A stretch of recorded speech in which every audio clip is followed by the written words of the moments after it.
एक शूर म्हणजे काय किंवा एखाद्या माणसामधलं शौर्य म्हणजे काय याचा शोध घेण्याचा कुठेतरी तेव्हाच प्रयत्न सुरू झाला होता आणि त्याच शोधार्थ मी म्हणेन की मी आर्मीमध्ये पोहोचले, पण तरी तो प्रवास सुरूच राहिला. ह्या चरित्रांव्यतिरिक्त काय उपलब्ध आहे तर संकलन, पण ते संकलन म्हणजे पान, दीड पान, 2 पान आणि मग त्या वीरांगनेचं कर्तृत्व तिथेच संपलं. सगळ्यात मोठा मुद्दा असा की त्यामागे कुठेही संदर्भ दिले जात नाहीत आजही. म्हणून असं वाटलं की आपण त्यांच्या मुळाशी जाऊया आणि संदर्भांसह हा इतिहास जर आपल्याला सगळ्यांपर्यंत पोहोचवता आला तर ते फार छान असेल. कारण आज आपण बघतो की अनेक चांगले विषय हे मिथ्स ह्या नावाखाली पुढे येत आहेत आणि म्हणूनच अनेक राण्या या खरोखर मिथ्समध्ये समाविष्ट होण्याच्या आधी आपण कुठेतरी त्यांचे जे मिळतील ते धागेदोरे एकत्र करूया आणि ते एकत्र गुंफून एक स्त्री शक्तीचा असा एक मोठा पट आपण सगळ्यांसमोर आणूया असं माझ्या मनामध्ये यायला लागलं. दुर्गावती मध्य प्रदेशातली जी गोंडवाना राज्याची ही राणी होती, ती योद्धा म्हणून तर कुशल होतीच. म्हणजे पळत्या घोड्यावरती दोन्ही बाजूंनी 2 पाय टाकायचे, उभं राहायचं, पाठीला धनुष्य, हातामध्ये तो बाण सोडायचा, 2 ठिकाणी 2 तलवारी आणि ती उभ्याने असं सगळं युद्ध लढत असे आणि एवढ्या वाऱ्याच्या वेगाने ती जात असे. म्हणजे तिच्या बाणांची उपमा म्हणजे बरंच त्या पावसालाच दिली गेली आहे. अबाक्का नावाच्या 3 राण्या आपल्याकडे होऊन गेल्या ज्यांनी पोर्तुगीजांना कडी टक्कर दिली आणि पोर्तुगीजांना गोव्यापर्यंतच थांबवलं. नाहीतर आज गोव्याप्रमाणेच आपल्याला दक्षिण भारत झाला असता पोर्तुगीजांच्या आधिपत्याखाली सगळा. तर इतकं तिचं योगदान आहे. तर त्यातली जी 3री अबाक्का होती तर तिचं पेत्रो देला वेले याने इतकं सुंदर वर्णन करून ठेवलं आहे की त्याने अबाक्का नावाच्या ह्या राणीबद्दल परदेशामध्ये ऐकलं होतं. प्रशासन हा अतिशय महत्त्वाचा पैलू आहे आपल्या भारतीय वीरांगनांचा. तर प्रशासन कुणासारखं असावं तर ते मीनला देवीसारखं असावं. एवढा मोठा तिने एक कीर्तिमान प्रस्थापित केला अशी चालुक्यांची राणी होती. म्हणजे चालुक्यांकडे दिलेली माहेर जे होतं, नायकी देवी तिच्या पुढच्या पिढीमधली सून. तर ह्या सगळ्या मुली होत्या ह्या गोव्याच्या कदंबांच्या होत्या. म्हणजे त्यांच्या माहेराविषयी आपण जेव्हा वाचतो तेव्हा कळतं की गोवा इथे किती संपन्न अशी हिंदू संस्कृती होती. कदंब कुळामधल्या ह्या सगळ्या मुली चालुक्यांच्या घरी लग्न होऊन येण्याचा त्या काळी प्रघात होता. गुवाहाटी आपल्याकडे राहिलं. आपल्याला लचित पडफुकनचं मोठं बलिदान माहिती आहे. तर त्याच धाऱ्यातली जयमती ही होती.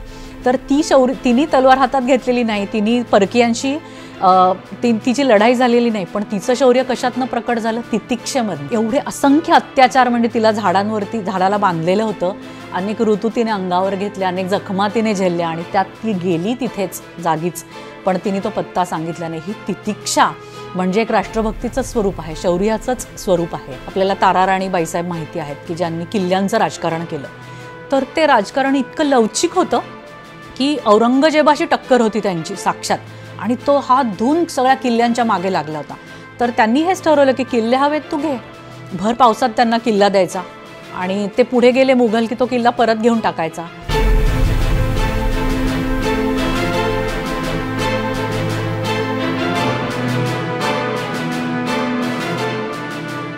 नमस्कार, मी डॉक्टर नेहा टोळ जोशी, राष्ट्रसेवकच्या आजच्या पर्वात तुमचं स्वागत करते.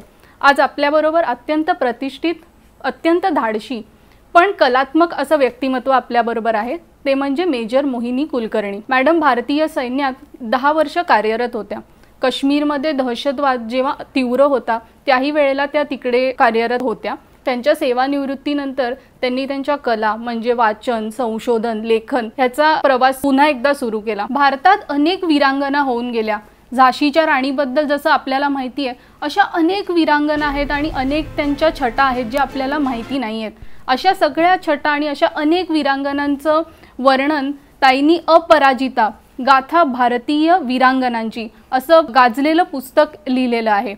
या पुस्तकाबद्दल ते आपल्याला अधिक माहिती सांगणार आहेत आणि अधिक गोष्टीही सांगणार आहेत. ताई, तुमचं आमच्या चॅनलवर मनपूर्वक स्वागत. धन्यवाद नेहा. आज राष्ट्रसेवकच्या ह्या चॅनलवरती येऊन अपराजिता नावाच्या ह्या माझ्या ग्रंथाविषयी बोलताना किंवा एकूणच भारतीय वीरांगनांचा विषय आपल्या सगळ्यापर्यंत पोहोचवताना मला अतिशय आनंद होतोय. तर आपल्या सगळ्या प्रेक्षकांना जय हिंद. जय हिंद. हे पुस्तक लिहायची प्रेरणा म्हणजे या सगळ्या वीरांगनांचं संकलन एकत्र करायची प्रेरणा तुम्हाला कशी मिळाली? खूप छान प्रश्न आहे आणि आपली छान सुरुवात झालेली आता. तर मुळात मी भारतीय सैन्यामध्ये काम करण्याची संधी मला मिळाली आणि त्यानिमित्ताने सगळ्या भारताचं एक्सपोजर मिळालं. अनेक प्रांतांमध्ये मी होते. तर तिथे तिथे जेव्हा मी जात असे तर तो इतिहास कानावर पडला. त्या वास्तू होत्या वेगवेगळ्या, काही लोकगीतं होती आणि अशा पद्धतीने त्या मातीमध्ये तो रुजलेला इतिहास कसाही तो माझ्यापर्यंत पोचला आणि तो कुठेतरी साठत गेला मनापासून. मुळात मला असं वाटतं की अगदी लहानपणापासून इतिहास या विषयाची तशी मला आवड होतीच. मी जिथे जिथे जात असते तिथून मी तिथली माती घेऊन येत असे.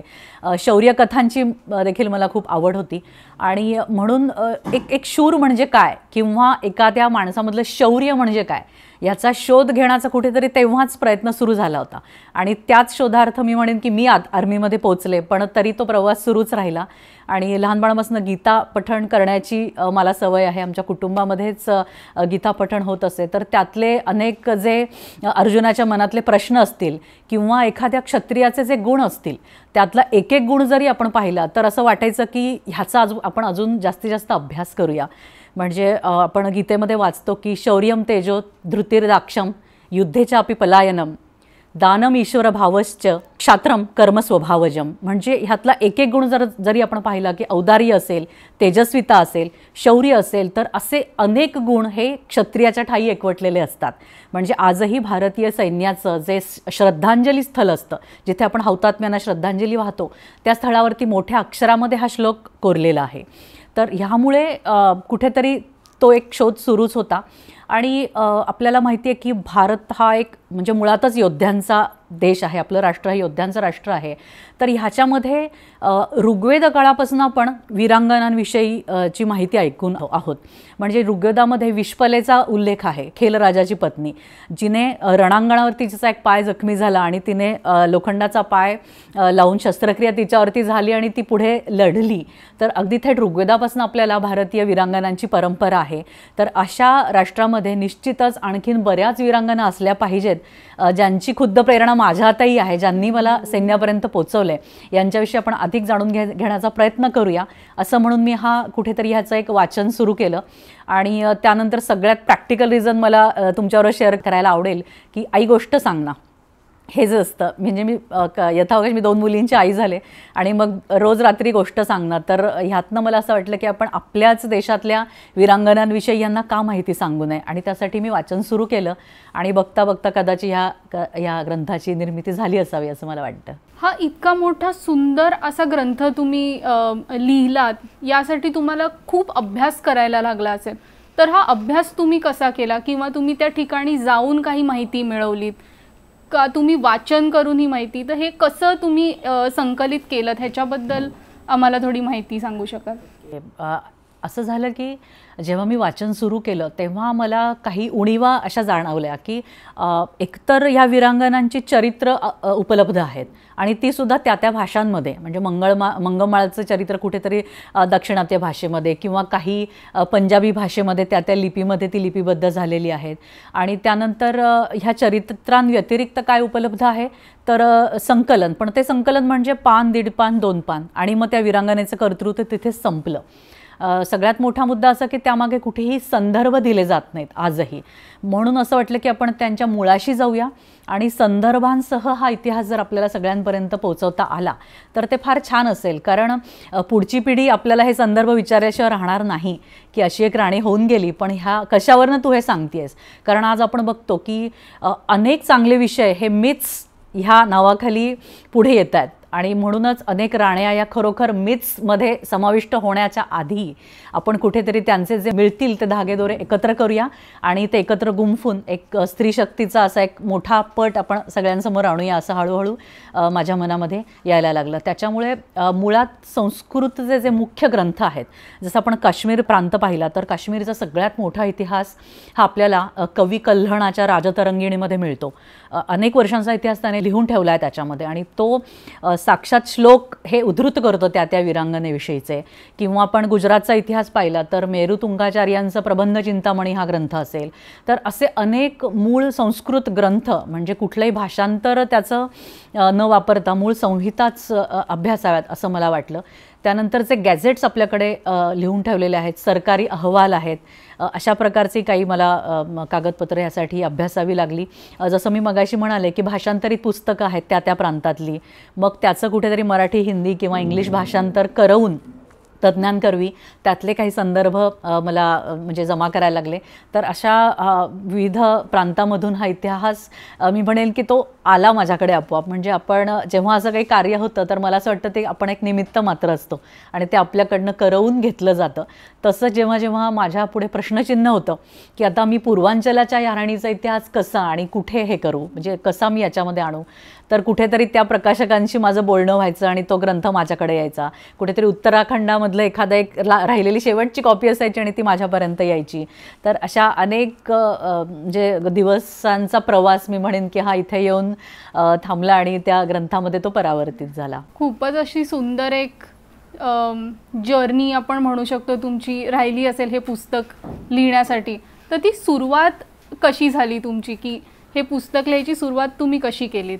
सुरुवात म्हणजे मी म्हणेन की उलट सुरुवात झाली. म्हणजे सुरुवातीला आपल्या सगळ्यांना माहिती आहे की आपण 75 वर्ष साजरी केली भारतीय स्वातंत्र्याची. तर त्या दरम्यान काही क्रांतिकारकांचा अभ्यास आणि असा मी करत गेले सुरुवातीला आणि इसवी सन पूर्व काळामध्ये सुद्धा जाऊन पोचले आणि जिथे सातवाहन आणि सगळा गुप्तांचा त्याच्यानंतरचा जो येतो तो गुप्त काळ असेल, वाकाटक काळ असेल, 3रं 4थं शतक, तर अशा पद्धतीने हा उलटा प्रवास झाला. आणि त्यातलं त्या पायरीवरती खूप उत्सुकता माझी वाढत गेली की प्रशासनाचे अनेक धागेदोरे मला मिळाले, शौर्याचे अनेक मला पैलू त्याच्यामध्ये ह्या वीरांगनांचे बघायला मिळाले.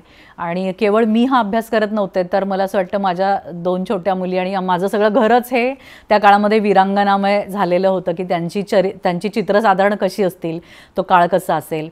नुसतंच आपण जेव्हा म्हणतो की एक राणी 20 वर्ष तिने राज्य केलं किंवा 25 वर्ष तिने राज्य केलं, तर याचा अर्थ असा नाही की ती सिंहासनावर बसून केवळ आदेश देत होती किंवा आज्ञा देत होती. तर हा जो राज्याचा गाडा आहे ज्याला आपण म्हणतो त्याचे असंख्य पैलू आहेत. म्हणजे नुसतं युद्ध जरी आपण घेतलं तरी पण युद्ध हे केवळ युद्धासाठी लढलं जात नाही, त्याच्या मागे एक राजकारण असतं, परराष्ट्र धोरण असतं, अर्थकारण असतं, जसं आज आपण चीन आणि भारताविषयी म्हणू शकतो. तर असे अनेक पैलू असतात.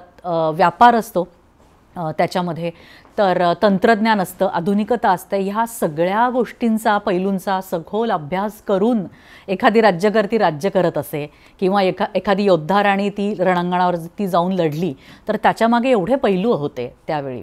तर ते एक एक उलगडत गेले. मग युद्धनीतीचा अभ्यास म्हणजे त्या राणीने अवलंबलेला जो युद्धनीतीचा एक पैलू असेल किंवा त्याच्या मागचं तिचं जे काही तिचा दृष्टिकोन असेल तर ते सुद्धा ह्या अभ्यासाचा एक भाग होत गेलं. आणि मराठ्यांची युद्धनीती होती किंवा राजपुतांची युद्धनीती आहे, तर असे काही पैलू मी सविस्तर या ग्रंथामध्ये घेण्याचा प्रयत्न केला. हे जेव्हा तुम्ही पुस्तक लिहिलत आणि ह्याचा अभ्यास तुम्ही केलात तर सगळ्यात तुम्हाला आवडलेली गोष्ट किंवा एखाद्या राणीची कथा ही तुम्ही आम्हाला सांगू शकाल? खरंच खूप अवघड प्रश्न आहे, कारण एखाद्या आईला विचारलं की तुला कोणतं मूल आवडतं तर असं काहीसं होतं. ह्या वीरांगनांचा लहानपणीचा प्रवास असेल किंवा तिचं लढणं असेल आणि तिचं राज्य असेल, तर ह्या सगळ्यांमध्ये मला मुळात अनेक चित्तथरारक कथा या क्षणाला आठवतात. पण मला उद्धृत करायला आवडेल किंवा सांगायला आवडेल ते म्हणजे दुर्गावती, मध्य प्रदेशातली जी गोंडवाना राज्याची ही राणी होती. आणि आपल्या मुळात संस्कृतीमध्येच हौतात्म्य हे सगळ्यात वरती मानलं गेलेलं आहे. आणि शुक्राचार्यांच्या नीतीमध्ये आपल्याला वाचायला मिळतं की द्वौ इमौ पुरुषौ लोके सूर्यमंडल भेदिनौ परिवांग योगयुक्तश्च रणेच अभिमुखे हतः. म्हणजे 2 पुरुष असतात ते सूर्यमंडलापर्यंत पोचतात किंवा त्यांना अत्युच्च सन्मान मिळतो. एक म्हणजे जो योगी आहे आणि दुसरा म्हणजे जो सन्मुख वार झेलतो रणांगणावरती आपल्या मातृभूमीचं रक्षण करता करता. तर एवढं मोठं दर्जा आपल्याकडे हुतात्म्यांना दिलेला आहे. त्यापैकीच एक म्हणजे दुर्गावती. ती खरं तिचं पूर्ण आयुष्याचे अनेक जे टप्पे होते तेच खूप छान होते. ती योद्धा म्हणून तर कुशल होतीच. म्हणजे पळत्या घोड्यावरती दोन्ही बाजूंनी 2 पाय टाकायचे, उभं राहायचं, पाठीला धनुष्य, हातामध्ये तो बाण सोडायचा, 2 ठिकाणी 2 तलवारी, आणि ती उभ्याने असं सगळं युद्ध लढत असे आणि एवढ्या वाऱ्याच्या वेगाने ती जात असे. म्हणजे तिच्या बाणांची उपमा म्हणजे बरंच त्या पावसालाच दिली गेली आहे. किंवा अबुल फजलने अकबरनामामध्ये ठिकठिकाणी तिचा खूप गौरवपूर्ण उल्लेख केला आहे की तिला शिकारीचं एवढं वेड होतं की कुठे सावज दिसलं असं ऐकलं की ती पाणीही हातातलं ठेवून तिकडे आधी पळत असे. तर एवढी जी अशी कुशल योद्धा होती. तिच्या ठाई औदार्य पण खूप होतं, सामंजस्य होतं. म्हणजे जेव्हा तिच्या लग्नाचा विषय आला तर तेव्हा तिने ताडलं की राजपुतांमध्ये देखील खूप फरक आहेत. म्हणजे या वंशाचे राजपूत वेगळे, त्या वंशाचे राजपूत वेगळे. तर ती म्हणाली नाही, आपण सगळ्यांनी एकत्र यायला पाहिजे. आणि म्हणून तिच्या अगदी त्याच वंशातला चंदेल राजपुतांचा देखील नसलेला नवरा तिने स्वतःसाठी निवडला आणि अशा पद्धतीने ती लग्न करून गडामंडलाची राणी झाली. त्यावेळी अकबर खूप तिच्या मागे हात धुवून लागलेला होता आणि अकबराच्याही आक्रमणाच्या आधी एक मोठा शत्रू म्हणजे शेर शाह सुरी हा अतिशय क्रूर असा बादशहा त्यावेळी थैमान घालत होता मध्य भारतात, उत्तर भारतामध्ये. आणि त्याचं क्रौर्य एवढ्या शिगेला पोचलेलं होतं की पूरणमल नावाचा राजाचं त्यांनी राज्य सगळं हिसकावून घेतलं आणि खूप कपटाने आणि विश्वासघात करून, आणि पूरणमलच्या पत्नीने त्याला अशी विनवणी केली की आता तू हा खंजीर माझ्या छातीत खूपच, कारण मी गुलाम होऊन गेले तर कदाचित खूप वाईट आयुष्य मी जगेल. तर अशा पद्धतीने त्या राजाला स्वतःच्या राणीला मारावं लागलं. इथपर्यंत त्या शेरशाह सुरीचा क्रौर्याच्या कथा होत्या. दुर्गावतीच्या पित्याला देखील त्याने मारलं. तर ह्या सगळ्या शत्रूंना ती खूप चांगल्या प्रकारे जोखून होती की आता आपण सगळ्या राजपुतांनी एकत्र झालं पाहिजे, युद्ध केलं पाहिजे. आणि त्याच्यानंतर ती जेव्हा राणी होऊन आली ती अतिशय म्हणजे प्रजाभिमुख राणी होती, लोकाभिमुख राणी होती. ती शेतकऱ्यांबरोबर झाडाखाली बसून जेवत असे. त्याच्यानंतर हत्तींचं एक वेगळं दल म्हणजे गजदल तिने स्थापन केलं, लढाऊ हत्तींचं. तिचं अश्वदल खूप छान पद्धतीने तिने सक्षम केलं. त्यानंतर महिला योद्धा तिने अनेक घडवल्या. तर अशा पद्धतीने ती अक्षरशः समर्पित होती तिच्या राज्यासाठी. आणि तिचा मुलगा जो वीरनारायण होता त्याच्यात आणि अकबरामध्ये खरं तर अगदी 2-4 वर्षाचंच वयाने अंतर होतं. म्हणजे अकबराला ती मातृवत होती, पण तरीसुद्धा अकबराने तिला अतिशय म्हणजे कमी लेखलं प्रत्येक वेळी. आणि विन्सेंट स्मिथ असं लिहून ठेवतो की अकबराने जे आक्रमण केलं किंवा करवलं गडामंडलावरती ते काहीही नव्हतं, पण त्याची एक असुरी महत्त्वाकांक्षा होती ज्याचा कशातच त्याची परिणती झाली नसती. ते त्याने नसतं केलं तरी चाललं असतं. पण अशा प्रकारे अकबर तिच्या मागे हात धुवून लागलेला होता आणि तिने त्याच्याशी कडी टक्कर दिली शेवटपर्यंत. आणि राजानंतर म्हणजे तिचा पती जेव्हा गेला दलपत शाह त्याच्यानंतर तिने साधारण 16 वर्ष स्वतःहून प्रशासन केलं, स्वतः सगळं गडामंडलाचं. त्यावेळी तिने सांगितलं की मी हत्तीवर बसताना कुठलीही झडप ठेवणार नाही माझ्या चेहऱ्यावरती, मी कुठल्याही प्रकारचा पडदा तिथे ठेवणार नाही आहे राजपूत स्त्रियांसारखा. मी एक क्षत्रिय आहे, मी लढवई आहे आणि तुम्ही कुठल्या वंशाचे हे काहीही ह्याचा संबंध नाही आहे. क्षतात त्रायते ती क्षत्रिय, हा आपल्याला जो संकटातनं सोडवतो तो क्षत्रिय आणि मी क्षत्रिय आहे, मी क्षत्रियासारखं जगेल. अशा पद्धतीने ती मानी स्त्री होती आणि ती तसं जगली. तिने बाज बहादूर सारख्या शत्रूला लोळवलं आणि त्याच्यानंतर जेव्हा आसिफ खानाला अकबराने पाठवलं हल्ला करायला तेव्हा मग तिने त्याच्याशी नरईचं जे मोठा युद्ध म्हणजे मोठी जी लढाई झाली त्या आजूबाजूच्या प्रदेशामध्ये त्याचं वर्णन आपल्याला सगळं अकबरनाम्यामध्ये थेट वाचायला मिळतं. आणि ती हत्तीवरती बसून तिच्या आवडत्या ती लढायला गेलेली आहे, दिवसेंदिवस ती त्या ह्याच्यात होती. आणि एक आई आणि एक मुलगा बरोबर लढतायत असं हे किती सुंदर चित्र आपल्या संस्कृतीमध्ये होऊन गेलं आहे प्रत्यक्ष, की वीरनारायण लढतो आणि आई लढतीये. तर वीरनारायण जखमी झाला तेव्हा सुद्धा तिने स्वतःवरती नियंत्रण ठेवलं, ती लढायला लागली आणि मग लढताना एक बाण येऊन तिच्या कानशिलामध्ये लागला, नंतर दुसरा कंठात घुसला आणि अशा पद्धतीने ती स्वतः जखमी झाली. आणि मग तिने जेव्हा हत्तीला परत गनू असं तिच्या माहुताचं नाव होतं आणि सरमन नावाचा तिचा अतिशय आवडता हत्ती होता, ह्या सगळ्यांची नोंद आपल्याला ब्रिटिश गॅझेट्समध्ये मिळते. तर ते जेव्हा फिरवायला लागले तो हत्ती तेव्हा ती म्हणाली नाही, माझं आता हे संपलं इथेच, आणि तिने मृत्यू पत्करला तिथेच, पण ती परत गेली नाही तिथून. तर अशी ही प्रजेची जी आई होती.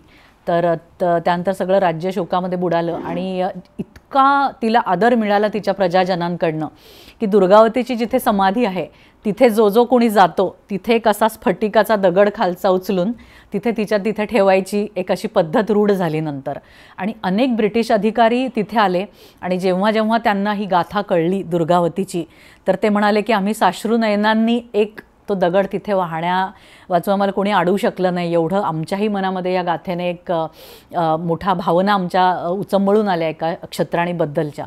तर अशा पद्धतीने ही गाथा खूप मला स्पर्शून गेली. तिच्यातले जे स्त्रीपणाचे जे सगळे भावना होत्या तर त्यासुद्धा खूप छान पद्धतीने आपल्याला हिंदी कादंबऱ्यांमधनं मिळतात किंवा हिंदी पुस्तकांमधनं मिळतात.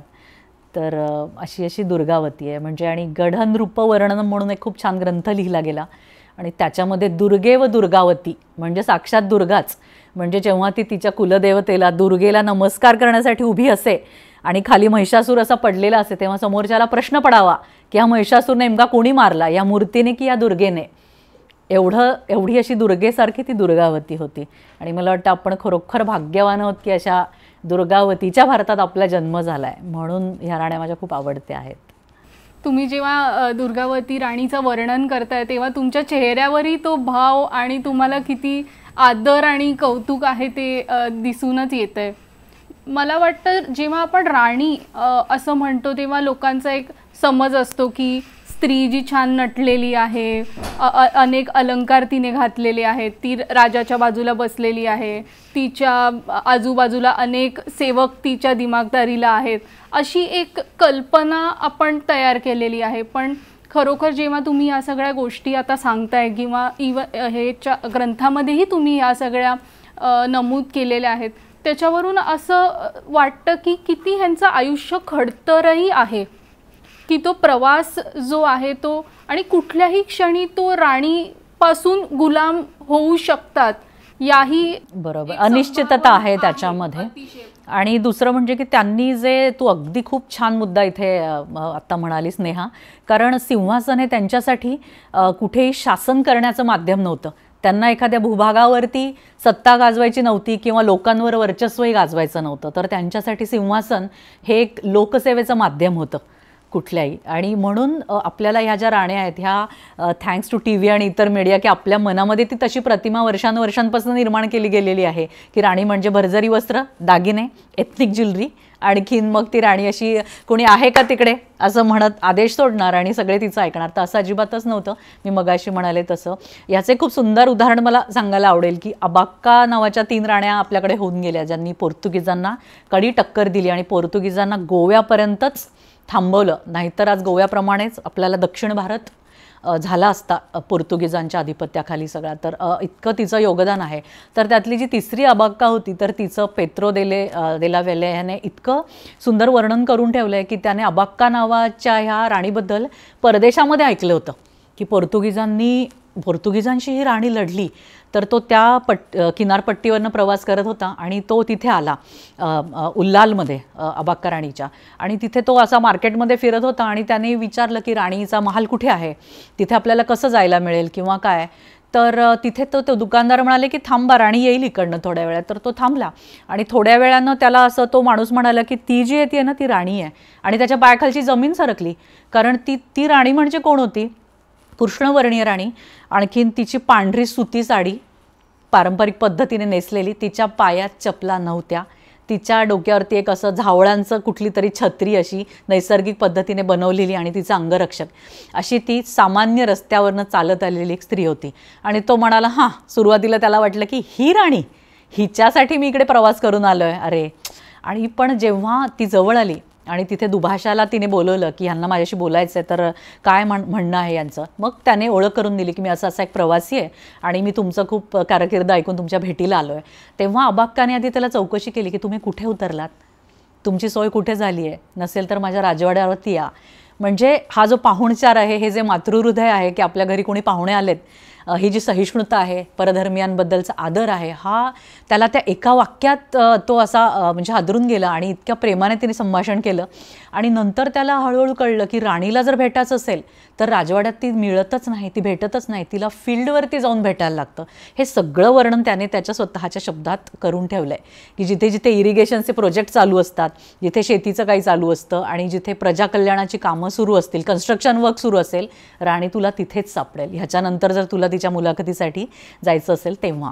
तर अशा पद्धतीने ती राणी, आणि तो मग ते नंतर लिहून ठेवतो की माझी चूक झाली सुरुवातीला तिला ओळखण्यामध्ये, पण ज्या पद्धतीने मी उल्लालमध्ये राहिलो आणि तिचं एक एक रूप माझ्या समोर आलं. त्यानंतर रात्री ती राजवाड्यावरती आल्यावरती ती न्यायनिवाड्याची कामं बघत असे, त्यानंतर तंटे सोडवत असे, युद्ध साधारण आपल्या सीमा सुरक्षा करण्यासाठी आपल्याला काय काय गरज आहे त्याविषयी तिच्या मंत्र्यांशी ती सगळी तिचं बोलणं सुरू असे, हे स्वतः त्याने ऐकलं. आणि मग जे काही त्याने लिहून ठेवलं आहे ते सगळं वाचून आपल्याला वाटतं की हे म्हणजे राज्यपद, ही म्हणजे राज्यकर्ती भारताची, ती नव्हेच जसं तू म्हणते की भरजरी वस्त्रांमध्ये.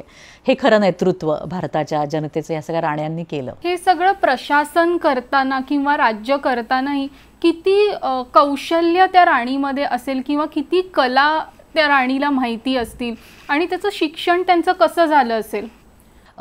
मी नेहमी एक वाक्य म्हणजे मला खूप आवडतं की त्यांच्या कुटुंबियांनी किंवा त्यांच्या पित्यांनी, आपण म्हणूया पित्याने त्यांना मुलीसारखंच वाढवलं होतं. म्हणजे आज आपण जे म्हणतो की नाही तिला आपण मुलासारखं हे करूया किंवा कुठेतरी ती दोघेही बरोबर आहेत, स्त्री पुरुष समानता, ह्याचे अनेक पैलू आज विविध कारणांनी आपल्या कानावरती पडलेले असतात, पण त्यांनी तिला मुलीसारखंच वाढवलं होतं. म्हणजे काय तर मुलीच्या हातात शस्त्र, मुलीला घोडेस्वारी, इतर ज्या युद्धकला होत्या त्यांच्यामध्ये त्या पारंगत असायच्या. तर ही अतिशय कॉमन गोष्ट यांच्या प्रशिक्षणामध्ये जाणवते की त्याला उत्तराधिकारी म्हणूनच तो राजा त्या मुलीला बघत असे. आणि ह्याचं सगळ्यात ज्वलंत जर उदाहरण कुठलं द्यायचं असेल तर ते राणी रुद्रांबाचं. म्हणजे तू इमॅजिन कर की 12व्या शतकामध्ये काकतीयांच्या राज्यामध्ये, म्हणजे आज आंध्र प्रदेशच्या भूमीवरती एका राज्यगर्दीचा विधिवत राज्याभिषेक झाला. तो म्हणाला की माझ्या मुलींपैकी ही ज्येष्ठ राज्यकन्या आहे आणि ही आता राज्य करण्याच्या योग्य आहे. म्हणजे आपण युवराजाचं जसं प्रशिक्षण व्हायचं की तो तिथेच बसायचा राजाच्या, आणि मग राजा कसा बोलतो, तो कसे न्यायनिवाडे करतो, साधारण त्याची दिनचर्या कशी असते, हे राजकुमार आधीपासनं हे शिकायचे. त्याचप्रमाणे रुद्रांबाचं प्रशिक्षण झालेलं होतं आणि तिला खूप चांगले गुरु लाभले ज्यांनी तिला शास्त्र पारंगत केलं. आणि अशा पद्धतीने जेव्हा ती तयार झाली तेव्हा काकदियांची भव्य तलवार गणपती रायाने तिच्या हातामध्ये ठेवली आणि तिचा विधिवत निमंत्रण पत्रिका गेल्या. देशोदेशींचे सगळे राजे तिच्या राज्याभिषेक सोहळ्याला आलेले होते आणि मंत्रघोषामध्ये आणि सप्तगंगांच्या पाण्याने तिचा राज्याभिषेक झाला त्या क्षणी. आणि याचं वर्णन असं लांबच लांब सगळीकडे पसरलं. म्हणजे 12व्या शतकातला भारत बघ आणि त्या काळचं स्त्री सामर्थ्य बघ, म्हणजे एक वेगळंच पर्व भारताने त्या काळामध्ये अनुभवलं. मुळातच काकतीयांचं जो काळ होता हा भारतातला एक सुवर्ण काळ होता. वारंगळी त्यांची राजधानी होती आणि त्या काळातलं विज्ञान असेल, त्या काळातलं अभियांत्रिकी कौशल्य असेल, त्या काळातलं वैद्यकीय कौशल्य असेल, रसशाळा असतील, ह्याच्यातलं एक एक जरी आपण पैलू घेतला तर त्याच्यावरती मला वाटतं एक एक भाग पूर्ण बोलावा लागेल, एवढं प्रगत शास्त्र तेव्हा होतं.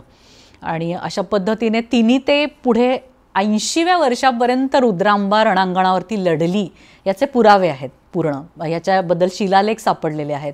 तर म्हणजे हे स्त्री सामर्थ्य भारताचं होतं.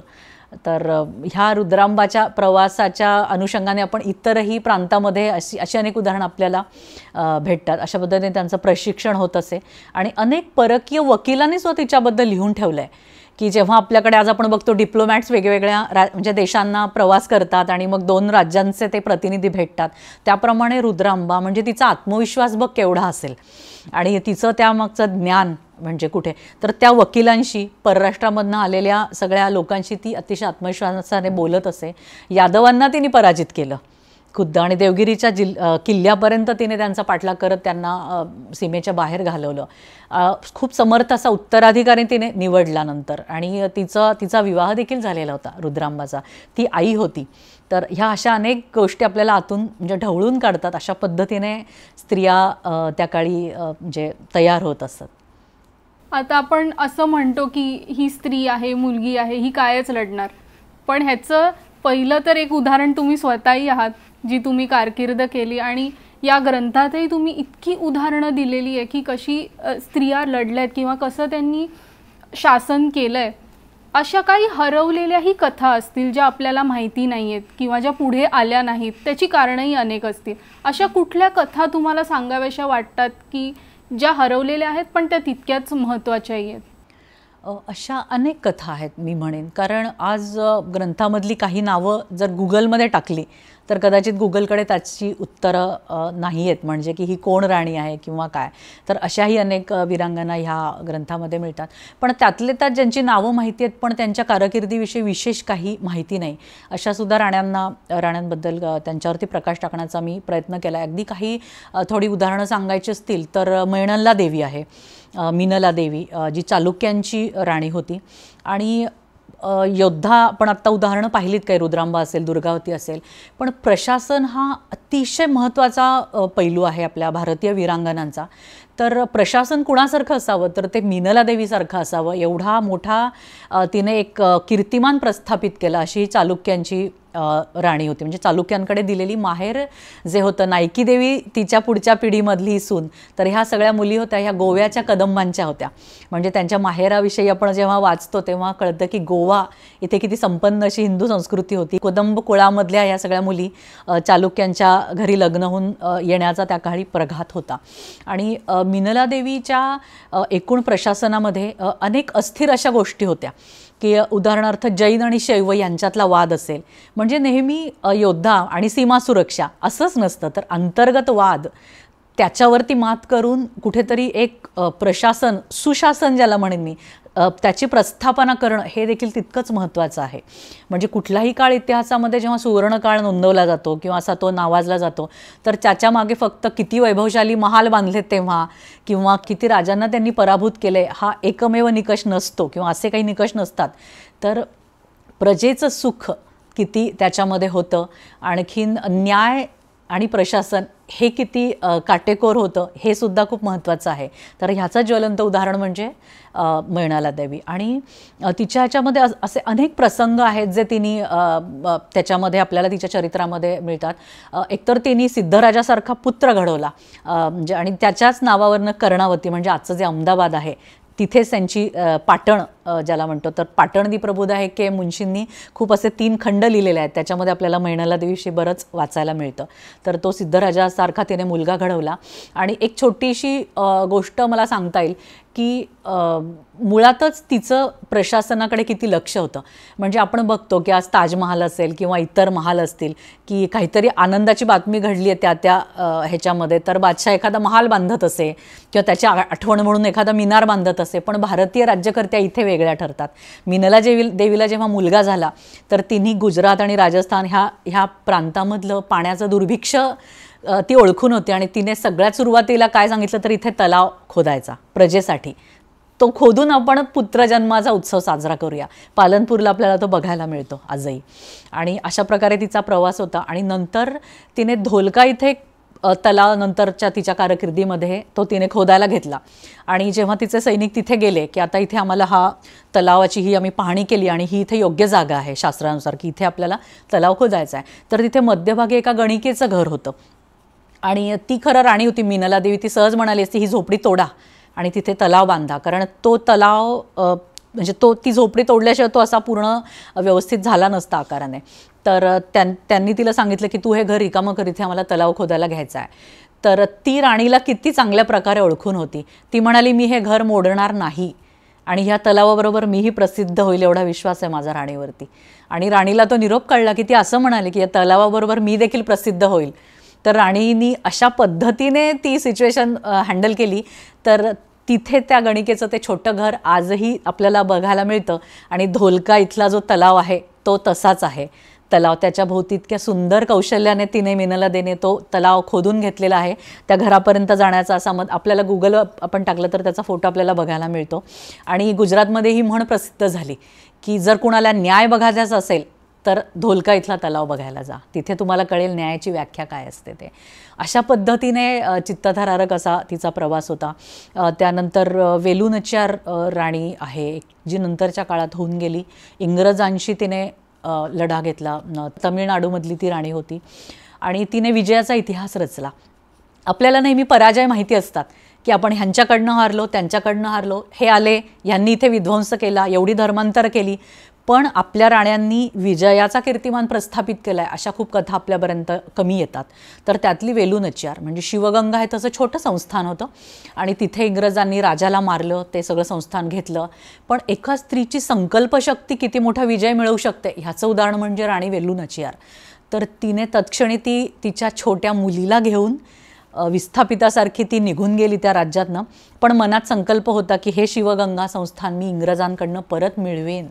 म्हणजे हा मोठा संकल्प. आणि त्यानंतर तिने खूप ठिकठिकाणी सैन्य तिचं गोळा केलं. वेळप्रसंगी ती हैदर अलीला जाऊन भेटली आणि हैदर अलीचा आणि तिचा पण खूप सुंदर प्रसंग आहे की हैदर अली असं म्हणजे समोर सैन्य होतं काही हैदर अलीचा, त्याची मदत मागायला आलेलं आणि मधोमध एक सैनिक त्याच्याशी बोलत होता अस्खलित उर्दूमध्ये. अतिशय विद्वान राणी होती, खूप भाषा तिला अवगत होत्या आणि अनेक शस्त्र तिला लहानपणापासून येत होती, असं वेलू नचारची जडणघडणच तशी झालेली होती. तर हैदर अलीला आश्चर्य वाटलं की हा कोण सैनिक माझ्याशी बोलतो एवढ्या नम्रतेने. आणि मग राणीने जेव्हा तिचं शिरस्त्राण बाजूला केलं तेव्हा त्याला कळलं की ही वेलू नचार नावाची राणी आहे. तर हे पण सामंजस्य त्यांच्यामध्ये होतं की प्रसंग काय आहे, शत्रू कसा आहे, त्याची शक्ती किती आहे आणि ह्या परिस्थितीमध्ये मी कोणाची मदत घ्यायला हवी आहे, माझी शक्ती किती आहे ह्याच्यासाठी, म्हणजे गेली आणि लढली असं नाही आहे कुठेही. तर तिने त्याच्यानंतर 8 वर्ष सैन्य सामर्थ्य मिळवलं आणि मग विजयादशमी तिने अशी जी काही साजरी केली की पारंपरिक वेशामध्ये त्या शिवगंगा राज्यामध्ये सगळ्या घुसल्या आणि राजराजेश्वरीच्या मंदिरामध्ये आम्ही अभिषेक करायला चाललो आहे अशा पद्धतीने आता सगळ्या तिची स्त्री सेना आणि तिने घागऱ्यांच्या खाली त्यांच्याकडे कटीला तलवारी होत्या आणि अचानक घंटानाद झाला आणि सगळ्यांच्या तलवारी बाहेर आल्या. आणि इथेच आपल्याला काय म्हणूया आपण ह्युमन बॉम्ब्स आता आज आपण ऐकतो, पण मला वाटतं हा भारताच्या इतिहासामधला पहिलाच मानवी बॉम्ब असेल की तिची जी एक शस्त्र, तिची जी म्हणजे महिला सैन्याची जी प्रमुख होती कोयली, तर तिने स्वतःला पेट घेत तिने ते इंग्रजांचा दारुगोळा जिथे ठेवला होता ते भांडार उडवून दिलं आणि त्या जोरावरती राणीने ती लढाई जिंकली. पुन्हा एकदा शिवगंगाचा ध्वज लहरू लागला, ज्याच्यावरती असा उड्डाण करणारा हनुमान तो सगळ्यांना बघायला मिळाला. म्हणजे एका स्त्रीची संकल्पशक्ती काय हे करू शकते ह्याचं हे उदाहरण आहे. तर अशा अनेक म्हणजे विस्मरणात गेलेल्या राण्या आपल्याला ह्याच्यामध्ये बघायला मिळतात ग्रंथामध्ये. खूपच मनाला एक ऊर्जा देणाऱ्या गोष्टी तुम्ही सांगितल्यात आणि याच्यावरून मला असं वाटतं की सीमा, शासन आणि प्रजेचं सुख ह्याचं जे एक संतुलन करणाऱ्या राण्या आहेत त्याचा तुम्ही खूप सुंदर उल्लेख केलेला आहे ग्रंथामध्येही आणि आताच्या गोष्टी तुम्ही सांगताय त्याच्यामधूनही. एक मला तुम्हाला प्रश्न विचारावासा वाटतो की भारतावर नेहमीच आक्रमण होत गेलं. इतक्या ज्या आपल्याकडे वीरांगना आहेत किंवा वीर राजेही जे होते त्यांच्या उपस्थितीमध्येही इतकं आक्रमण कसं होत गेलं आणि त्याचा प्रतिकार आपल्या वीरांनी कसा केला? भारत हा मुळातच जे आपण म्हणतो सुजलाम सुफलाम अशीच भूमी पहिल्यापासून होती आणि त्यामुळे साहजिकच आहे की पहिली जशी युरोपियन शक्ती म्हणजे पोर्तुगीजांच्या रूपात त्यांनी भारतामध्ये पाऊल ठेवलं आणि त्यानंतर ब्रिटिशर्स, डच हे सगळे आले आणि त्याच्याही आधी असंख्य आक्रमणं आपल्यावरती झाली. पण पुन्हा एकदा मला असं वाटतं की आपल्याकडनं पराजयाचा इतिहास हा जास्त अधोरेखित केला गेला की हा आला आणि ह्याने आपल्याला हरवलं, असं नाही झालेलं. म्हणजे अगदी सिंधचंही जर आपण उदाहरण घेतलं दाहिर कन्यांचं, तर त्याही वेळी असं होतं की म्हणजे मोहम्मद बिन कासिम हा अगदी 18-19 वर्षाचा मुलगा आला आणि त्याने सगळं सिंध नेस्तनाबूत करून त्याने विजय मिळवला असं नाही आहे. तर त्याच्या आधी त्याने अनेक आक्रमणं केली जी अयशस्वी झाली आणि मग त्याच्यानंतर तो आला आणि जे काही घडलं पुढे सिंधचा राजा दाहिराचं आणि त्याच्या दाहिर कन्यांचं जे मोठं आपल्याला पराक्रम बघायला मिळतो. तर अशा पद्धतीने त्यावेळी त्या राजांनी आणि राण्यांनी खूप मोठा विरोध त्या ठिकाणी केलेला आहे. तुम्ही मगाशी म्हणालात दाहिरच्या कन्या, तर ही एक खूपच जाणून घेण्यासारखी गोष्ट आहे आणि खूपच इंटरेस्टिंग अशी गाथा आहे त्या कन्यांची, तर ती तुम्ही आम्हाला सांगू शकाल का? खूप छान प्रश्न आहे नेहा, कारण त्या माझ्याही अगदी म्हणजे मनाच्या जवळच्या आहेत. कारण अगदी लहानपणापासून दाहिर कन्यकांचं मी नाव ऐकलं होतं की सूरज आणि परिमल, आणि त्या खलिफाच्या दरबारात गेल्या आणि त्यांनी कासिमला कशा पद्धतीने मारण्याचा डाव रचला. पण त्यांचं मध्यंतरीच्या काळामध्ये कुठेही मला त्यांचे पुरावे हाती लागलेले नव्हते. पण राजा दाहिराचा जो पिता होता चाच नावाचा, तर त्याच्यावरनं चाचनामा हे लिहिलं गेलं आणि त्याचं मग भाषांतर आपल्याला आज इंग्लिशमध्ये उपलब्ध आहे. तर त्यामध्ये मला यांची सगळी गाथा ही वाचायला मिळाली की राजा चाचने आणि त्याचा मुलगा दाहिर या दोघांनी देखील सिंध हे जे प्रवेशद्वार होतं भरतखंडात, तेव्हा हिंद असं सगळ्या ग्रंथांमध्ये आपल्याला भारताचा उल्लेख आढळतो. तर हिंदचा तो दरवाजा होता मुळात सिंध, तर त्याचं खूप प्राणपणाने त्यांनी रक्षण केलं. आणि त्या काळचा इतिहास वाचताना आपल्या अंगावरती शहारे उठतात. एवढी इतकी सुंदर हिंदू संस्कृती होती. म्हणजे आजचं देवल असेल किंवा पाकिस्तानामधले सगळे वेगवेगळी जे गावं असतील, तर त्याचा इतिहास जर आपण पाहिला तर हिंदू सूर्य उपासकांची ती भूमी होती. तिथे एक वेळे मंदिरांमध्ये शंख घोष निनादत होते आणि मंदिरांच्या घंटांनी लोकांना जाग येत होती. सिंधू नदी ही अतिशय पवित्र नदी तर ह्या सगळ्या हिंदू संस्कृतीचा एक मोठा साक्षीदार आपण म्हणूया अशी ती होती. पण आश्चर्य नाही आहे, एवढी ती समृद्ध होती. आणि म्हणूनच अरबस्तानाचा टार्गेट होती की आपल्याला सिंधवरती हा हल्ला करायचा आहे आणि त्याच्यामागे अनेक कारस्थानं आधीसुद्धा झाली, अनेक अपयशी त्याच्यामध्ये खलिफांनी म्हणजे योद्धे पाठवत गेले ते, पण ते अपयशी होऊन राजा चाचकडनं किंवा राजा दाहिराकडनं त्यांनी पराभव स्वीकारला. आणि तेव्हा असं होतं ना की इस्लामच्या स्थापनेपासूनच मुळात दोनच वर्गीकरण अस्तित्वात आली, एक म्हणजे अल्लाला मानणारा आणि एक म्हणजे न मानणारा, म्हणजे तर काफिर, आणि काफिरांना जगण्याचा कुठलाही अधिकार नाही असा एक मोटो किंवा असाच एक जिहादचं हे घेऊन ती सगळी सेना सिंधवरती आली. आणि म्हणजे कासिमकडे खूप मोठं सैन्य होतं, अतिशय क्रूर तो होता. आणि त्या दृष्टीने ह्या ग्रंथामध्ये मी अजून एक असं मांडले की तटस्थपणे थोडंसं मांडण्याचा प्रयत्न केला आहे की काही ज्या वीरांगना होत्या किंवा वीर होते तर त्यांच्या युद्धनीतीमध्ये काही गोष्टींचा सुधार होऊ शकला असता, तर त्याचप्रमाणे दाहीरसुद्धा आधीच्या अपयशामुळे असेल त्यांच्या किंवा ह्याच्यामुळे थोडासा तो गाफील त्या ह्या स्वारीच्या बाबतही होता की हे कधीच यशस्वी होऊ शकत नाहीत. पण नेमका ह्याच काळामध्ये कासिमने सिंधू नदी ओलांडली. जर त्याला सिंधू नदीच्या पलीकडेच थांबवण्यामध्ये दाहीरने थोडा तो प्रोॲक्टिव्ह झाला असता ज्याला म्हणून, आणि तिथेच त्याने त्याला थांबवलं असतं तर कदाचित हे आक्रमण झालं एवढ्या मोठ्या प्रमाणात विध्वंस करणारं असं ठरलं नसतं. आणि दुसरं म्हणजे सगळ्याच भारतीय राजांच्या बाबतीत आपल्याला हे आढळतं की ते खूप सहिष्णू होते. मुळात औदार्य सहिष्णुता ह्या भारतीय संस्कृतीचा, या मातीचा तो गुणधर्म होताच. त्याच्यामुळे त्याच्याही राज्यांतर्गत जे अरबी लोक होते त्याच्यावरती त्यांचा विश्वास होता. पण शेवटी त्यांनी त्यांची निष्ठाही कासिमकडे हे दाखवून दिलं आणि वेळोवेळी त्यालाही घातपाताला सामोरं जावं लागलं. तर अशा पद्धतीने ह्या आक्रमणामध्ये त्याचा जो म्हणजे राओडचा जो किल्ला असेल तिथे असेल किंवा त्याचे जे सगळे किल्ले, देवल हे बंदर, हे सगळं नेस्तनाबूत झालं. ठिकठिकाणी सैनिकांच्या कत्तली करण्यात आल्या. म्हणजे ह्या सगळ्या ठिकाणी माणसाला वेदना कधी होते, म्हणजे आजही जेव्हा आपल्या सैनिकांना कोणी समोरून न मारता मागून जेव्हा वार केला जातो किंवा हाल करून मारलं जातं शत्रूकडनं, तेव्हा मला जास्त दुःख होतं. त्यांच्या हौतात्म्याचं होत नाही, कारण एक सैनिक, एक अधिकारी हा हौतात्म्यासाठीच तयार झालेला असतो. त्याला मरणाची भीती नसते, त्याला उद्याची काळजी नसतेच. मृत्यूपत्रावर सही करून आम्ही अकॅडमीतनं बाहेर पडतो आमच्या प्रशिक्षण घेऊन. तसाच तेव्हाचाही सैनिक होता. पण सगळ्यात क्रूर गोष्ट काय केली कासिमने, तर हात बांधून सैनिकांची कत्तल करणं, म्हणजे वीराला लढण्याची संधीच न देणं, ह्याच्या इतकं दुसरं दुर्दैव नाही. आणि असं ठिकठिकाणी धर्मांतरं झाली. इकडे 6,000 लोकांची धर्मांतरं, तिकडे काय 12,000, तिकडे 30,000 अशी संख्या आपल्याला चाचनामामध्ये मिळते. आणि मग त्याला राणीबाईंनी खूप मोठा म्हणजे कडी टक्कर दिली कासिमला खुद्द, कारण राजा दाहीर त्याचा रणांगणावरती तो धारातीर्थी पडला आणि तिने राओड किल्ल्यातनं खूप मोठा लढा या ठिकाणी दिला कासिमला. ती वरती होती आणि कासिम किल्ल्यातनं खालनं चढण्याचा प्रयत्न करत होता. तर तिने दगडांचा वर्षाव असेल, वेगवेगळी शस्त्रास्त्र ती निपुण होती त्याच्यामध्ये. तर म्हणजे त्या आक्रमणाच्या आधाराने तिने प्रचंड विरोध केला. पण जेव्हा तो त्यालाही बदला नाही कासिम, तेव्हा मग त्यांनी स्त्रियांनी आतमध्ये जौहर केला. आणि तिचे अतिशय प्रेरणादायी असे शब्द चाचनामामध्ये नोंदवून ठेवलेले आहेत की आपला धर्म, आपली संस्कृती, म्हणजे मरण काय आज उद्या येणारच आहे, देह काही महत्त्वाचा नाही आहे, पण सन्मान महत्त्वाचा आहे आपला या ठिकाणी. आणि म्हणून तिने सगळ्यांना म्हटलं की काही स्त्रिया ज्यांना गुलाम म्हणून जायची इच्छा असेल तर त्यांचा प्राण वाचेलही कदाचित, त्यांना ही संधी आहे, त्यांनी बाजूला व्हावं आणि इतरांनी माझ्याबरोबर जौहर करावा. तर अशा पद्धतीने खूप मोठा जौहर त्या राओडच्या किल्ल्यात झाला. आणि जेव्हा कासिमने ते पाहिलं सगळं तर त्याला भस्मीभूत सगळे देह तिथे मिळाले आणि त्याने तो जास्त हादरला. अशा पद्धतीने राणीबाईंनी तिथे लढा दिला. आणि दाहिराच्या ज्या 2 कन्या होत्या, सूरज आणि परिमल, त्या याच दरम्यान दुसऱ्या किल्ल्यावरनं त्यांना ताब्यात घेतलं आणि त्यांचा मोठा प्रवास त्यांना दामास्कसपर्यंत नेण्यात आलं.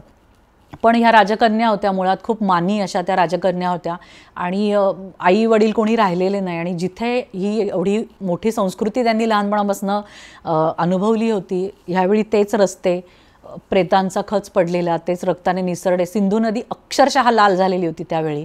आणि तिथे गेल्या त्या आणि त्यांनी निश्चय केला की आपण आता शांत नाही बसायचं. जसं मी मगाशी म्हणाले की वीरांगनांचं शौर्य हे अनेक स्वरूपांमध्ये प्रकट झालेलं असतं, तसंच चातुर्य यांच्यामध्ये होतं. आपल्याला ग्रंथात अनेक गोष्टी वाचायला मिळतील की खलिफापुढे देशोदेशींच्या सुंदर राजकुमारी तेव्हा त्याला सादर केल्या जायच्या, म्हणजे त्याच्यासाठी त्या प्रशिक्षित केल्या जायच्या.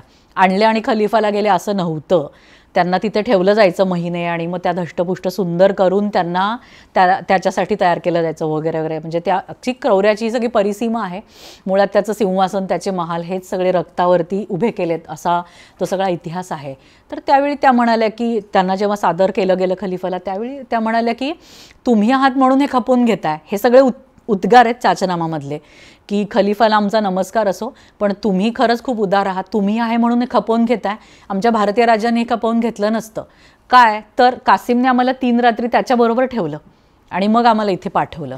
असा अपमान आम्ही तर नसता सहन केला. आणि त्यांनी त्या खलिफाचा अहंकार इतका दुखावला गेला की त्यांनी तातडीने लेखणी आणि हे सगळं मागवलं आणि कासिमच्या त्याला इथे सादर करण्यात यावं अशी त्याने आज्ञा सोडली.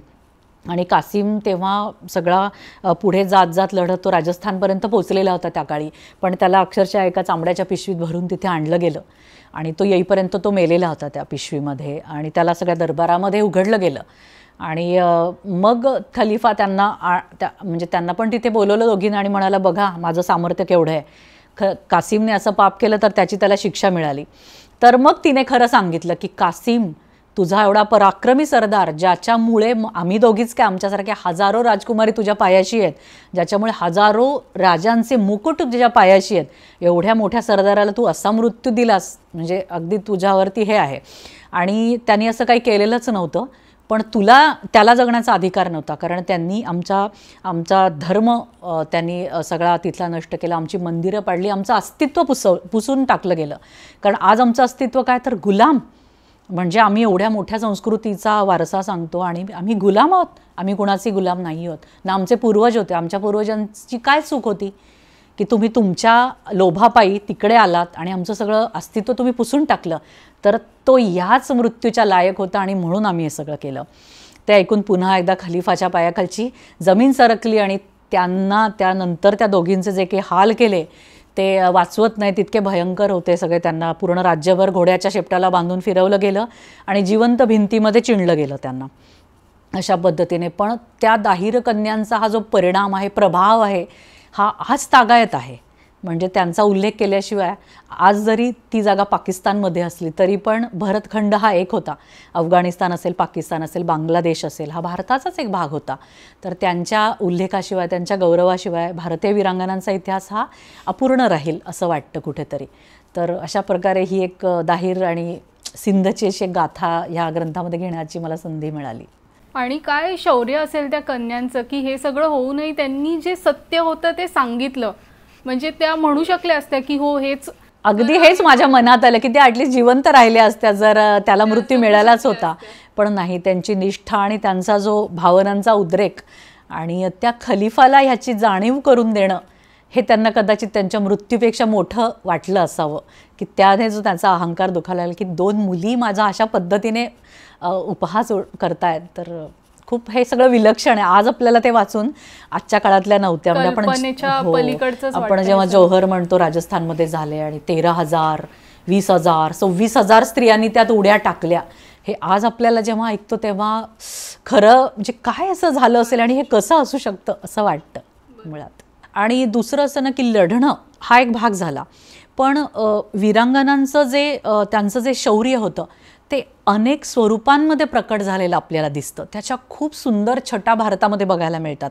म्हणजे उदाहरणार्थ सती जयमती. आता आपण थोडंसं पूर्वांचलाकडे जर गेलो तर अहोमांचा इतिहास हा म्हणजे भारतीय इतिहासातला खूप मोठा पर्व आहे की जे बाहेरून आले खरं तर, पण भारतीय लोकधारेशी, भारतीय प्रवाहाशी ते एकरूप झाले आणि त्यांनी पूर्वांचलामध्ये जवळपास 600 वर्ष शासन केलं.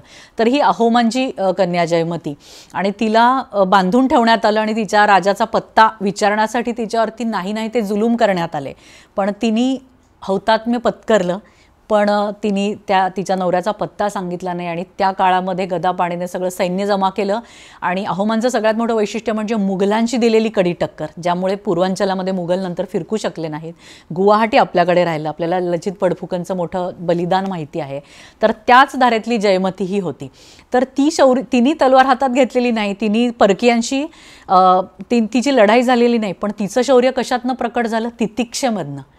की एवढे असंख्य अत्याचार, म्हणजे तिला झाडांवरती, झाडाला बांधलेलं होतं, अनेक ऋतू तिने अंगावर घेतले, अनेक जखमा तिने झेलल्या आणि त्यात ती गेली तिथेच जागीच, पण तिने तो पत्ता सांगितला नाही. ही तितिक्षा म्हणजे एक राष्ट्रभक्तीचं स्वरूप आहे, शौर्याचंच स्वरूप आहे. त्यानंतर आपण राणी रश्मनीसारखं उदाहरण पाहिलं बंगालच्या भूमीमधलंच, की आपल्याला राणी रश्मनी ही म्हणजे दक्षिणेश्वर काली मंदिर जे आहे, प्रसिद्ध काली मंदिर कलकत्त्याचं, त्याची ती मंदिर निर्माण करते. म्हणजे तिच्यामुळे ते तिनेच ते मंदिर निर्माण केलं, बांधलं, आणि ती रामकृष्ण परमहंसांची शिष्या म्हणूनही सगळ्यांना परिचित आहे. पण ज्या चातुर्याने तिने इंग्रजांशी लढा दिला, त्या चातुर्यामध्ये तिचं शौर्य प्रकटलेलं होतं. कारण ती खूप मोठी जमीनदार, अतिशय दरिद्री घरातली ती आलेली होती, एक छोटी मुलगी, आणि तिचं लग्न एका जमीनदाराशी झालं, आणि बघता बघता तिने त्या जमीनदारीमधल्या सगळ्या गोष्टी शिकल्या. आणि कुणीतरी अबला विधवा, शूद्रवर्णाची ती राणी, कोणीतरी अबला विधवा म्हणून जेव्हा परकीय तिच्याकडे बघायला लागले, तिने ठामपणे विरोध केला की मी अबला नाही आहे. मुळात कोणीच भारतीय वीरांगना ह्या कधीच अबला नव्हत्या. आणि त्याच्यामुळे तिने वेळोवेळी तलवारी हातात धरली, पण त्यापेक्षा तिचं सगळ्यात मोठा गुणधर्म होता चातुर्य. त्या काळी तिने त्यांच्या सगळ्या कायद्यांचा अभ्यास केला.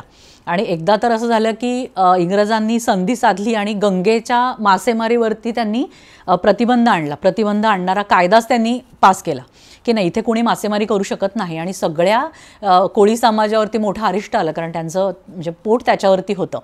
तर ते सगळीकडे त्यांनी तसा प्रयत्न केला या सगळ्या कोळ्यांनी जाऊन, की आपल्या मागे कोणीतरी जमीनदार उभा राहील, कोणीतरी आपलं प्रतिनिधित्व करेल आणि इंग्रजांपर्यंत आपला आक्रोश पोहोचवेल. पण तसं झालं नाही. लोकमाता रश्मोनीकडे त्यांना यायला लागलं. मुद्दाम मी लोकमाता हा शब्द हे करते, कारण रश्मोनीचा प्रवास हा रश्मोनी ते लोकमाता रश्मोनी असा झालेला आपल्याला दिसून येतो. तर ही लोकमाता त्यांच्या पुढे उभी राहिली, म्हणजे त्यांच्याबरोबर. आणि तिने कसं चातुर्याने काम केलं, ती काही अगदी त्यांच्याबरोबर लढायला गेली नाही किंवा तिने वादही नाही घातला.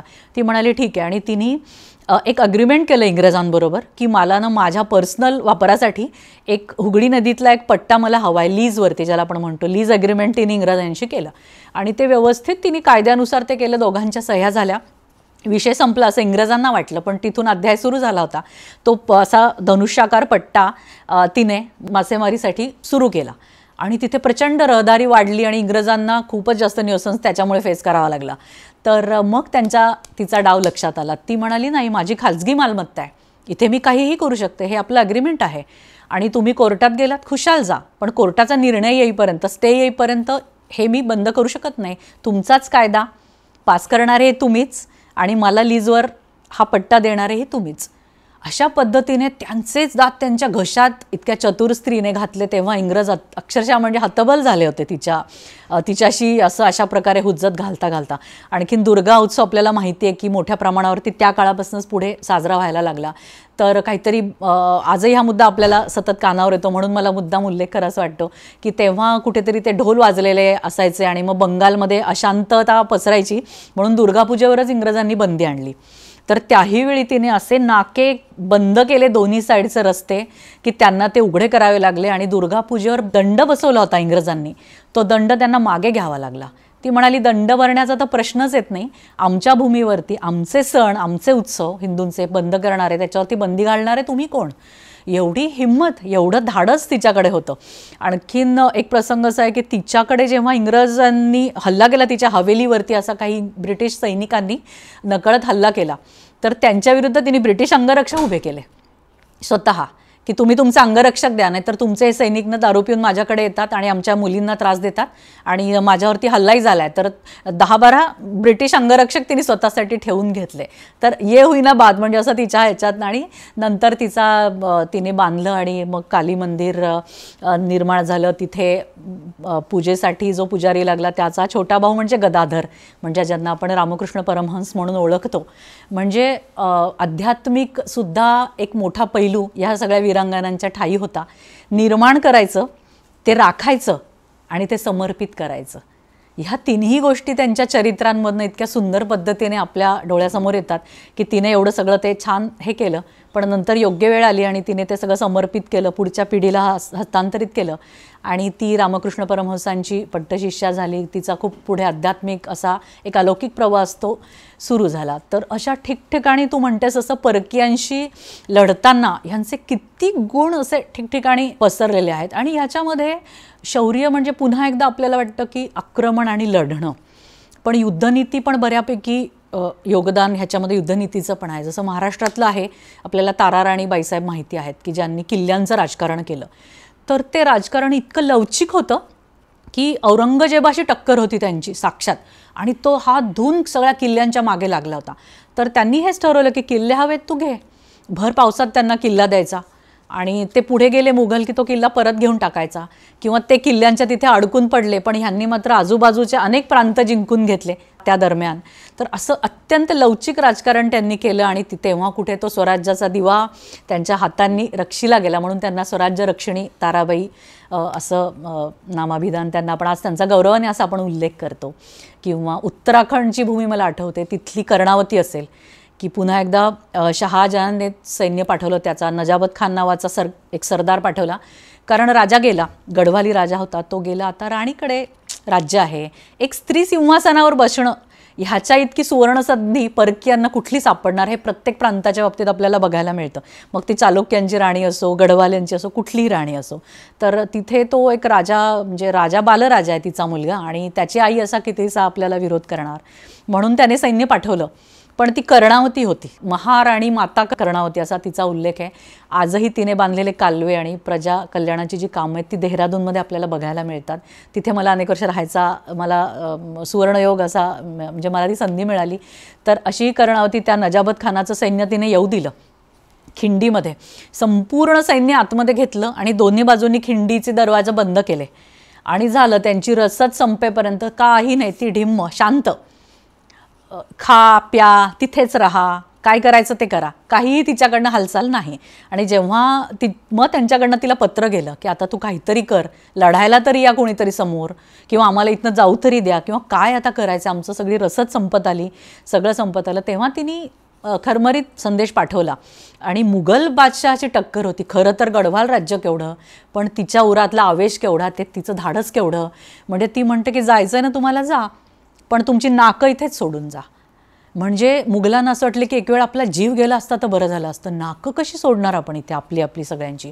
आणि तेव्हापासून तिला नाककाठी राणी असं तिची ख्याती शहाजहानच्या दरबारामध्ये पोहोचली आणि खरोखरीच मुघलांना त्यांची नाकं कापून तिथे ठेवावी लागली, शस्त्र फेकून द्यावं लागलं आणि जीव वाचवत ते कसे बसे शहाजहानच्या दरबारामध्ये पोहोचले. तर अशा ह्या नाककाठी राणीनं सगळीकडे दहशत पसरवली होती आणि मुघलांना कडी टक्कर दिली. तर अशा असंख्य गाथा मला इथे म्हणजे सांगाव्याशा वाटतात. तर अशा पद्धतीने परकीयांना वेळोवेळी त्यांनी जेरीला आणलेलं आहे. जेव्हा तुम्ही या सगळ्या गोष्टी सांगताय असं मला वाटतंय की या सगळ्या गाथा ऐकतच राहाव्या, आणि कित्येक अशा गोष्टी असतील ज्या तुम्ही या ग्रंथातही नमूद केल्या असतील, आणि हा ग्रंथ सगळ्यांनीच वाचला पाहिजे असं मला नक्कीच या सगळ्या गोष्टी तुमच्याकडून ऐकून वाटतंय. सांस्कृतिक पुनरुत्थान अहिल्यादेवींच्या मार्फत आपल्या सगळ्या भारताने अनुभवलं. कारण जी परकीय आक्रमणं होत गेली त्यांचं मुळात उद्दिष्टच हे इथली संस्कृती नष्ट करणं होतं. एखाद्याला जर शक्तिशाली बनवायचं असेल तर त्याला आधार देणं एक गोष्ट झाली की आपण त्याला कुबड्या देतो किंवा त्याला उभं करतो शारीरिक पद्धतीनं. पण आतून जर एखाद्याला शक्ती द्यायची असेल, त्याचा जीवन रस फुलवायचा असेल तर त्याचा स्वाभिमान, त्याचा आत्मसन्मान आणि त्याची संस्कृती ही पुनरुज्जीवित केली पाहिजे. हा एवढा मोठा विचार अहिल्यादेवींचा होता. त्याच्यामुळे केवळ मंदिरांचं पुनर्निर्माण केलं असं आपल्याला अहिल्यादेवींच्या बाबतीत म्हणता येत नाही. की राजाच्या सैन्यामध्ये सेनापती म्हणून सुद्धा स्त्रियांनी काम केलेलं आहे. आणि याचं खूप मोठं उदाहरण आपल्याला कल्हणाच्या राजतरंगिणीमध्ये सापडतं की सिल्ला आणि छुड्डा अशा वेगवेगळ्या राजांच्या आणि वेगवेगळ्या काळात ह्या दोघी जणी होऊन गेल्या. ह्या एवढ्या मोठ्या पातळीवरच्या ह्या सेना कमांडर्स होत्या आणि तिथेही बघायला मिळतं की मुलगा आणि आई एकत्र लढतायत आणि एखाद्या राजाचा आत्मसन्मान पूर्ण त्या परत मिळवून देत आहेत. उदादेवीचं उदाहरण आहे, ती की स्नायपर शूटर होती. ती वरून तिने अनेक इंग्रज सैन्यांना गारद केलं आणि जेव्हा त्यांच्या लक्षात आलं की जे मरून पडलेले सैनिक आहेत त्यांच्या डोक्यात कुठेतरी वरून इथून गोळी लागलेली आहे, सगळ्यांना कसं शक्य अशा प्रकारच्या गोळ्या लागणं, आणि मग त्यांच्या लक्षात आलं की गोळ्या वरून येत आहेत. म्हणून मग वरती वेध घेतला गेला आणि त्या योद्ध्याला खाली पाडलं गेलं.